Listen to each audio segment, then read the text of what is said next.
Executive order nga nag-regulate sa pagserbi sa mga kahulubong nga ilimnon sa mga bar kag restaurant tubtob alas 2 sa kaagahon, ginpirmahan ni Mayor Jerry Treñas.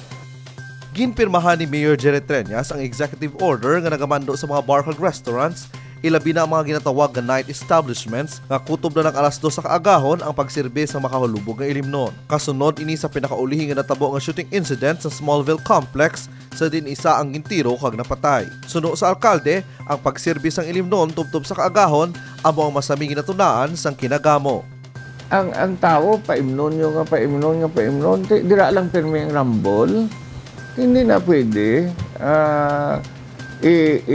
Butangan naton limitation kung hasta lang ano oras nga pwede makaabre ang mga ano to tawag mo?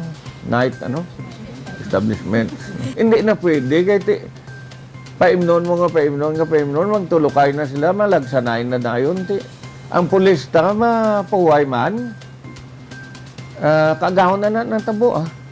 Nagbando man si Mayor Jerry Treñas sa Iloilo City Police nga pabaskugon ang ila presensya, ilabi na sa mga lugar nga madamos ang tawo kung kagabihon. Samtang luyag sang lokal nga panguluhan nga liwat magbukas ang ekonomiya, dapat nga mayar ang regulasyon para hindi manumutang sa risgo ang kaninong kagkatawhay sa syudad. Gani pila sa mando ni Mayor Treñas sa kapulisan amo ang akong instruction, we will continue with our checkpoints para mapasiguro nga hindi kadala armas.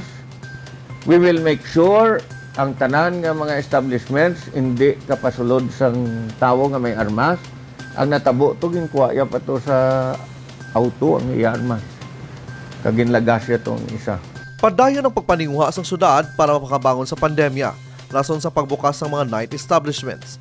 Apang kinahanglan naman nga matutukan ang peace and order para malikawan ang kriminalidad. Nagsapol na si Mayor Treñas sa ICPO para mahambalan ang mga pamaagi para mapabaskog ang police visibility kag pagpatrol sa mga night establishments. Kevin Patrick Casipe para sa Level Up Patrol.